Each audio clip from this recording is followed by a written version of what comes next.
찬송가 393장 오신실하신 주 주께 영광 돌리겠습니다.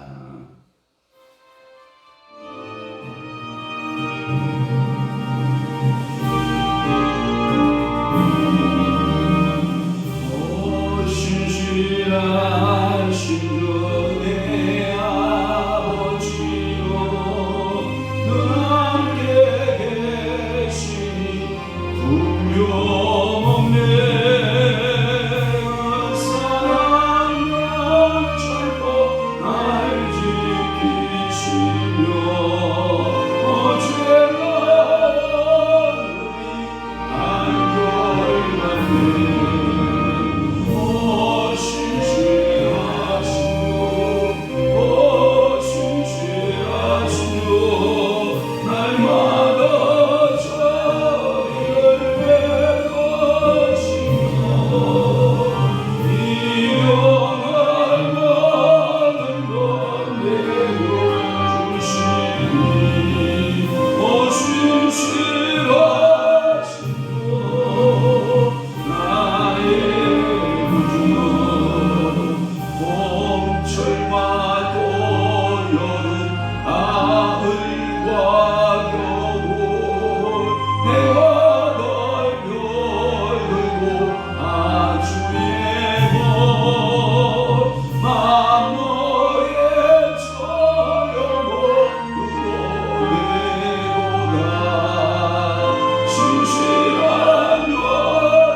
전능하사 천지를 만드신 하나님 아버지를 내가 믿사오며 그 위아들 우리 주 예수 그리스도를 믿사오니 이는 성령으로 잉태하사 동정녀 마리아에게 나시고 본디오 빌라도에게 고난을 받으사 십자가에 못 박혀 죽으시고 장사한 지 사흘 만에 죽은 자 가운데서 다시 살아나시며 하늘에 오르사 전능하신 하나님 우편에 앉아 계시다가 저리로서 산자와 죽은 자를 심판하러 오시리라. 성령을 믿사오며 거룩한 공의와 성도가 설교통하는 것과 죄를 사하여 주시는 것과 몸이 다시 사는 것과 영원히 사는 것을 믿사옵나이다. 아멘. 사람은 입에서 나오는 열매로 말미암아 배부르게 되나니 곧 그의 입술에서 나는 것으로 말미암아 만족하게 되느니라. 죽고 사는 것이 혀의 힘에 달렸나니 혀를 쓰기 좋아하는 자는 혀의 열매를 먹으리라. 그렇습니다. 오늘도 성령 하나님께서 우리들의 입술을 주관하여 주시되 혀를 주장하여 주옵소서.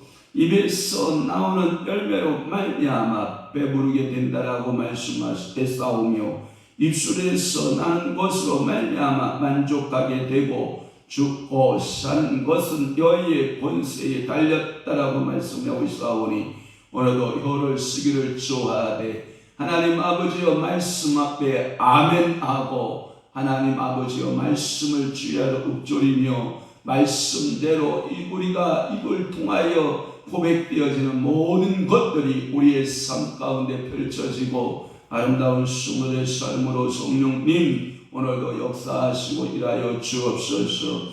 사랑하는 귀한 성도들이 오늘도 이 새벽에 주님 앞에 나와 하나님 우리의 소원들을 입술의 열매로 구하고 하나님 아버지 입술의 열매로 하나님 아버지 앞에 부르짖을 때에 우리 주께서 응답하시고 우리 주께서 하늘을 보고 여시고 이 땅에 기름진 축복들로 열어주시어서 우리 주님만을 기쁘게 하고 성령의 사람으로 살고 믿음의 사람으로 살아낼 수 있도록 우리 아버지가 복 주시고 은혜 허락하여 주시옵소서.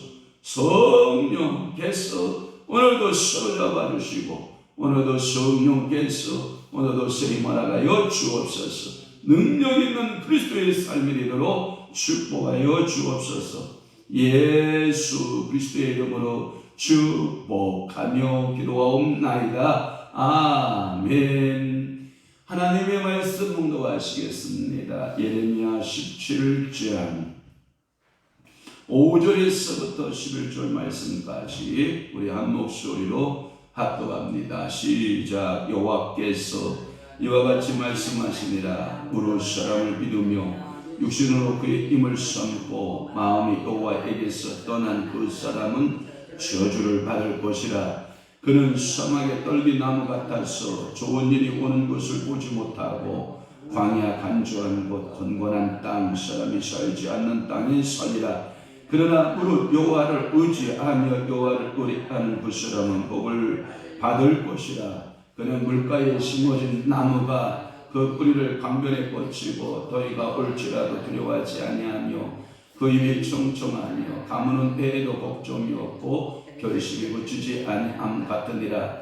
만물보다 거짓되고 심히 귀한 것은 마음이라. 누가 능히 이를 알리오마는 나 여호와는 심장을 살피며 폐부를 시험하고 각각 그의 행위와 그의 행실대로 봉하나니 불의로 치부하는 자는 자부새가 낳지 아니한 알을 품은 같아서 그의 중년에 그것이 떠나겠고 마침내 어리석은 자가 되리라. 아멘. 오늘 예레미야 17장 5절에서 11절 말씀을 중심으로 해서 여호와를 떠난 자라고 하는 말씀으로 은혜를 받도록 하겠습니다. 사람을 의지하는 길과 또는 여호와를 의지하는 길이 두 가지로 대조되어 있습니다. 내용은 5절에서 8절 말씀까지는 두 인생을 말씀하고 있고 또 하나는 9절에서부터 11절 말씀까지는 뭐냐면 사람의 마음속에서 드러나고 있는 악. 그래서 사람 마음속에 있는 악이 무엇인가 9절에서 11절 말씀까지 그렇게 말씀하고 있습니다. 먼저 5절에서 8절 말씀을 풀면 사람을 믿는 인생과 여호와를 믿고 의지하는 인생을 대조시켜서 말씀하고 있습니다.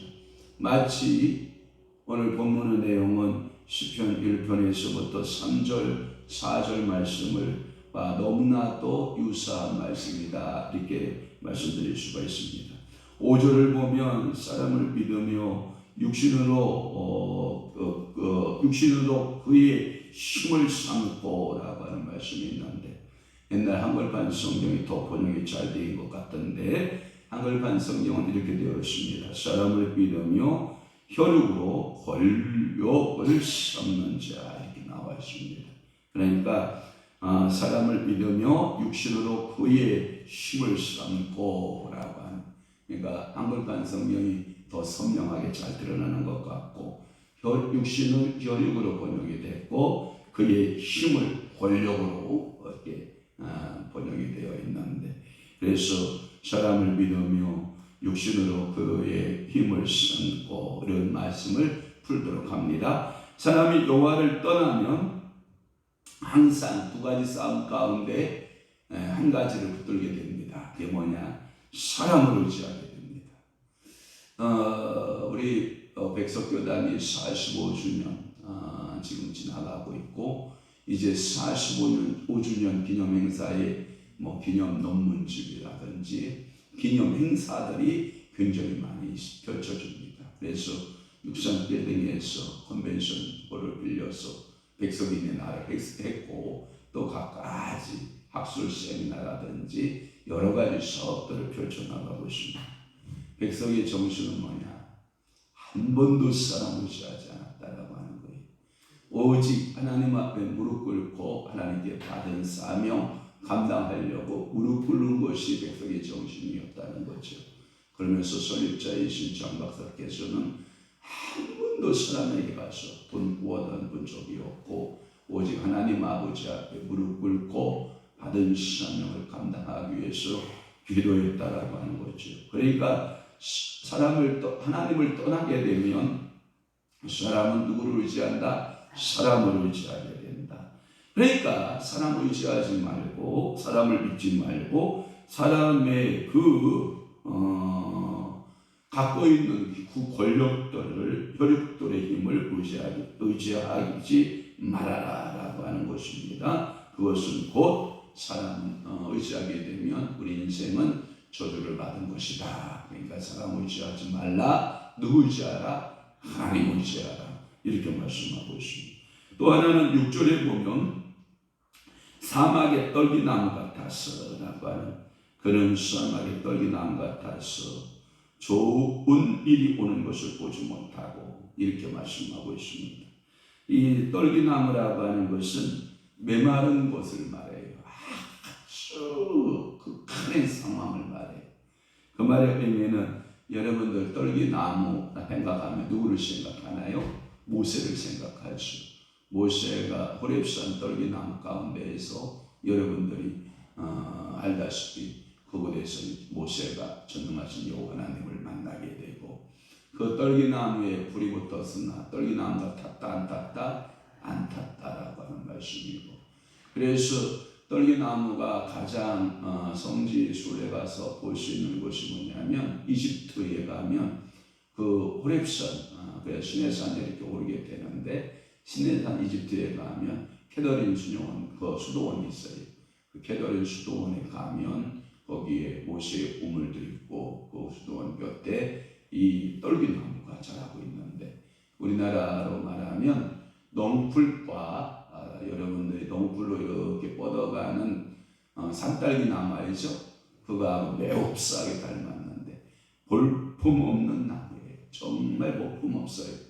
그와 같이 이 사막의 떨기나무 같다라고 하는 것은 한 줄기의 그 물을 찾아서, 한 방울의 물을 찾아서 그 가득한 나무를 말하는데, 우리의 신앙이 마치 여호와 하나님을 찾기에, 시냇물을 찾기에 갈급한 우리의 영혼이 그렇게 되면 좋으련만, 하나님을 떠나고 인생을 의지하게 되면 이런 극한의 상황에 빠지게 된다. 이것을 설명하기 위해서 사막의 떨기나무 같다.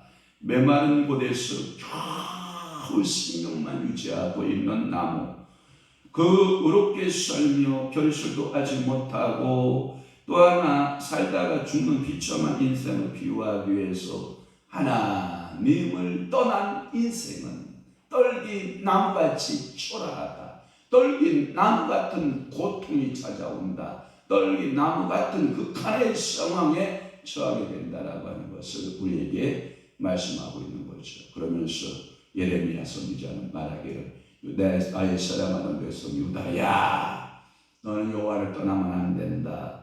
너희 육신을 믿으면 안 된다. 너희 혈육들을 믿으면 안 된다. 너희 그 사랑을 의지하면 안 된다. 너희들은 누구를 의지하라? 여호와를 의지하라.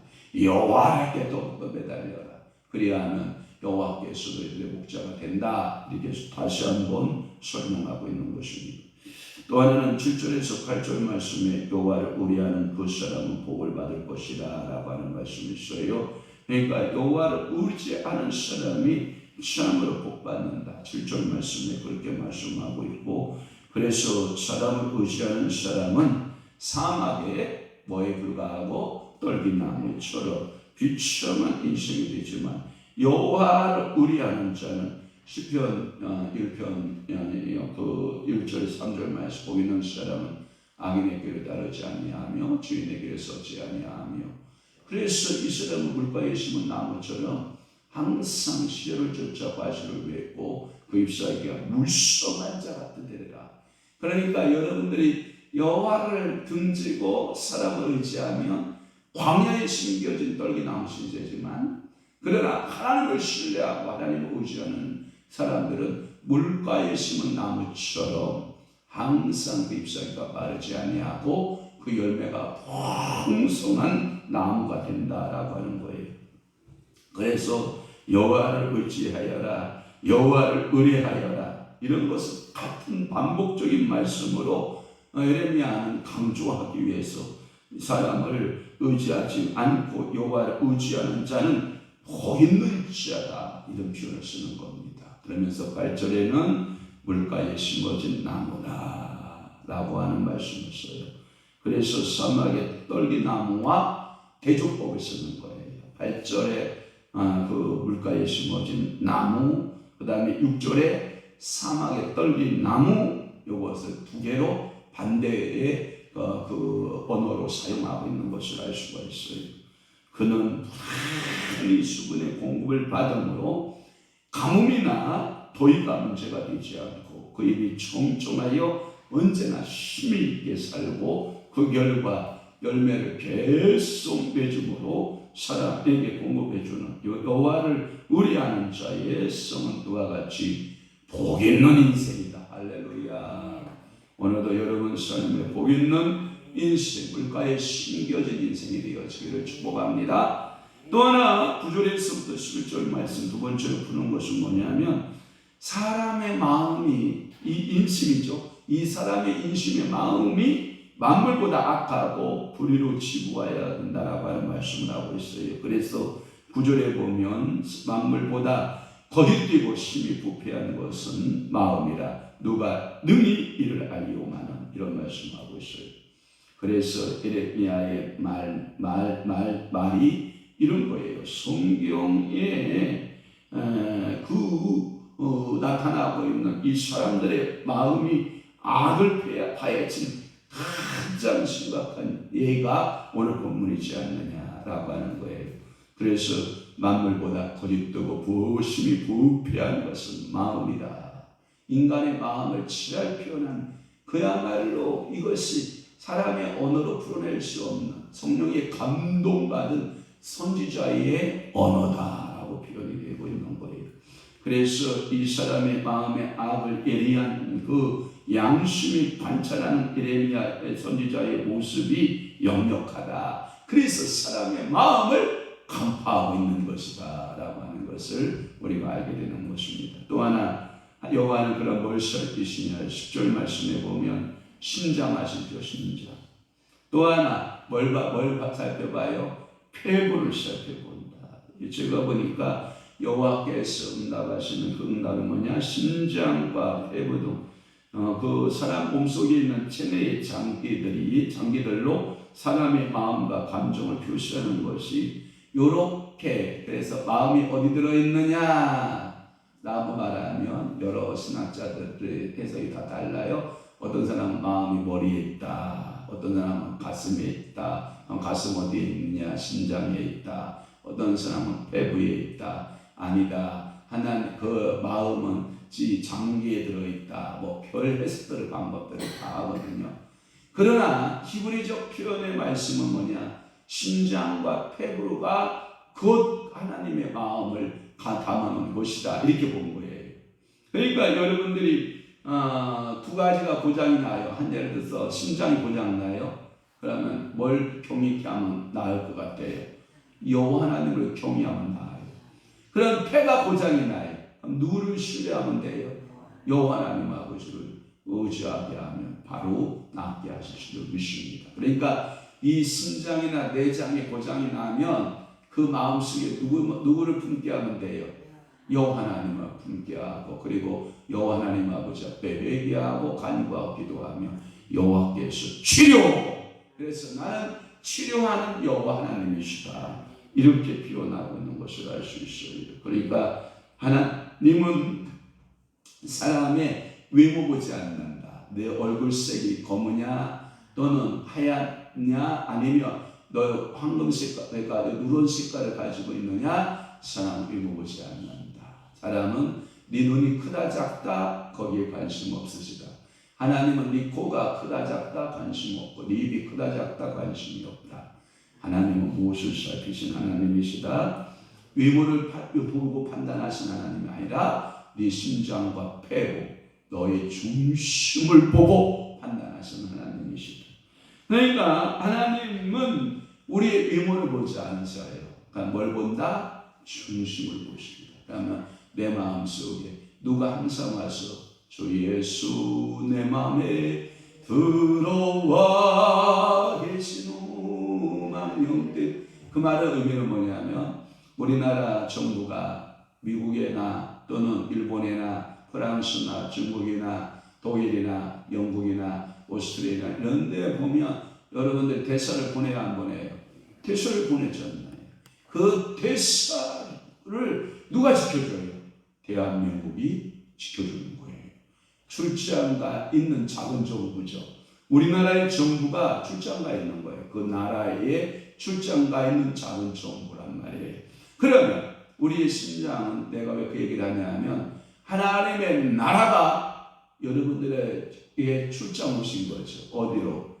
내 마음에, 심장에, 내 마음 중심에 하나님 나라가 들어와 있죠. 그래서 내 속에 오늘도 내 나를 살펴보면 하나님의 뭐예요? 그 나라가 내 안에 들어와 있는 줄로 믿습니다. 그러면 누가 지켜주신다고요? 그 하나님께서 우리를 지켜주시고 보호하시고 역사하시는 것을 분명히 믿는 것이지요. 그러니까 사람의 마음의 열매인 사람이 마음으로 믿어 의에 이르고 입으로 시인하여 구원을. 오늘도 잠언서 여러분들이 18장의 말씀 21절에서 22절 말씀 풀었잖아요. 사람이 입에서 나오는 복록으로 살죠. 그러니까 입의 권세를 오늘도 잘 쓰는 자가 되어야 되죠. 입의 권세를 잘못 쓰면 손해를 보고 입의 권세를 잘 쓰면 뭐예요? 하나님께서 축복을 받게 하시는 줄로 믿습니다. 그러니까 오늘도 하나님께서는 마음의 열매인 행위의 행실대로 각 사람에게 보응하시는 하나님이심을 여러분들이 믿으셔야 됩니다. 그리고 마지막 11절 말씀에 보면 거기에 자보새가 낳지 아니한 알을 품은 같아서 라고 하는 자보새 제가 찾아봤거든요. 이 자보새가 이게 뭐냐 하면 IQ가 아주 매우 낮다는 거예요. 여러분 가끔마다 뻐꾸기 여러분 알아요? 뻐꾸기? 뻐꾸기는 자기 알을 품는다 안 품는다? 안 품는다. 희한해요. 뻐꾸기는 남의 둥지에다 갖다가 알을 남아요. 그러면 작은 새가 그 뻐꾸기 큰 알을 품어요. 그러니까 자기 알인지 뻐꾸기 알인지 안다 모른다? 모른다. 그런데 그 알에서 태어난 그 새가 그 부화시킨 그 어미보다 더 커요. 입을 쩍 벌리면 어미 머리까지 다 들어갈 판이에요. 그럼에도 불구하고 어떻게 해요? 그까지 키워내요. 그래서 날아갈 때 보면 자기 새가 아니라 남의 새, 뻐꾸기가 날아가는 것을 보거든요. 마치 자보새가 그런 새래요. IQ가 아주 안 좋아요. 평생을 자보새같이 일했는데 나중에 주를 위한다고 일한 것이 다 헛것이에요. 누구를 위해 일했던 거예요? 사단을 위해서 일한 거예요. 그래서 자보새가 낳지 않은 알을 품은 것 같아서 나는 이 알이 내 새끼야, 내 새끼야, 내 새끼야, 내 새끼야 라고 계속 품어서 부화가 쭉 됐는데 자보새가 아니라 딴 새끼를 알을 품은 거예요. 마치 이스라엘 백성들이 그러한 자보새처럼 미련하기가 그지없는 거예요. 우리 인생이 그렇게 미련한 거예요. 누구를 떠나면? 여호와 하나님을 떠나면 자보새가 낳지 않은 알을 품어서 부화시켜서 다른 새끼가 커서 자라서 떠나가듯이 그 결국은 자기의 새끼가 된다 안 된다? 안 된다. 자기 축복이 된다 안 된다? 안 된다. 너가 그렇게 얄팍하게 네 머리를 쓰고 네가 그렇게 간사하게 하나 그것이 네 것이 된다 안 된다? 안 된다. 그러니까 하나님은 뭘 보시고? 중심을 보시고 하나님은 오늘도 심히 부패하고 거짓된 그 마음들을 보시면서 하나님은 신장과 폐부를 시작하신 하나님은 결코 우리에게 속으신 하나님이 아니다. 우리는 사람을 속일 수 있어요. 사기꾼같이 여러분들 속이려고 덤비면 안 넘어갈 수 인생이 누가 있겠어요? 다 넘어가죠. 그러나 하나님은 속일 수 있다 없다? 없다. 그래서 하나님의 정의로운 보응에 대한 그것을 가리켜서 잠언적인 비유다 이렇게 말해요. 잠언적인 비유. 그러니까 하나님의 그 의미가 깊은 기르면 기를수록 깊은 곳에서 물이 쏟아나는 것처럼 그 잠언적 의미를 가지고 있다. 자고새는 성지에 서식하는 새로 남의 알을 품고 있다가 그 알이 부활이요 새끼가 나타나게 되면 이를 버리고 간다라고 하는 말이에요. 그래서 악한 자가 남의 재물을 불의한 방법으로 소유하여 살다가 중년에 가서 그 재물을 잃어버리고 많은 것을 상징적으로 표현하는 내용이에요. 그러니까 우리가 우상도 똑같은 자고새의 행동이고 우리가 마지막 때에 물질을 의지하는 것도 자고새의 행동이다. 그러니 그러한 어리석은 자가 되면 된다 안 된다? 안 된다. 그래서 여기가 보면 성경 11절 말씀에 보면 거기에 보면 마침내 무슨 자가 되리라? 어리석은 자가 되리라. 그러니까 우리는 어리석은 자 되면 된다 안 된다? 안 된다. 그러니까 어리석은 자는 누구를 떠나는 자예요? 여호와 하나님 아버지를 떠나는 자예요. 그러니까 오늘도 여러분들은 복 있는 인생이 되어서 시편 1편과 같이 항상 하나님 앞에서 신앙생활하고 믿음의 선한 삶을 통해 하나님께 영광 돌려주는 귀한 믿음의 성도들 다 되시기를 주님의 이름으로 축원합니다. 축복합니다. 기도하겠습니다. 아버지 주신 감사를 이제 이사 비용으로 사용해 주세요. 감사합니다. 하나님 아버지 앞에 우리 원준열 선생님 이렇게 선 귀한 권사님께서 아버님의 귀한 8순의 생신을 맞이했는데 하나님 아버지여 그 물건 중에 하나님 아버지의 일부를 정성스럽게 하나님 앞에 주님 앞에 드리면서 하나님 본 교회가 이사의 계획을 하고 있는데 하나님께 그 비용으로 사용해 달라고 그 마음을 드리오니 주님 받으시고 사랑하는 귀한 우리 원주일 성도님과 이들은 원수님에게 더욱더 하나님 아버지여 사랑하심이 하나님 아버지를 경외하니 그의 가문에 그의 자손에 그의 형제와 자매 간에 모든 관계가 예수 그리스도의 믿음의 관계로 회복될지어다. 모든 원수의 가문과 이슈의 가문들의 50여 명의 모든 가문의 한 식구가 다 예수께로 돌아오는 기적과 표적과 이적이 나타나게 하여 주옵소서. 여호와를 떠난 자의 삶에서 이제는 다 여호와께로 돌아와 여호와를 찾고 여호와 앞에 예배할 때 시편 1편에 그 축복의 가문이 되도록 우리 아버지께서 은혜 내려 주옵소서. 오늘도 하나님 예레미야서의 말씀을 통하여서 여호와를 떠난 자의 상태에 대하여 우리가 말씀을 선고하였나니 오늘도 그 말씀이 우리의 삶에 능력되고 우리의 말씀이 권세가 될 수 있도록 우리 아버지가 축복하시고 복 내려 주옵소서. 이제는 우리 주 예수 그리스도의 은혜와 하나님 아버지의 극진하신 사랑하심과 성령님의 감화 교통 내주 위로 역사 충만하심이 오늘도 하나님을 떠난 자의 삶에서 돌이켜 하나님께로 돌아가 신앙생활하기를 원하는 사랑하는 귀한 성도들 신령 위에와 교회 위에 이제로부터 영원토록 함께 있을지어다. 아멘.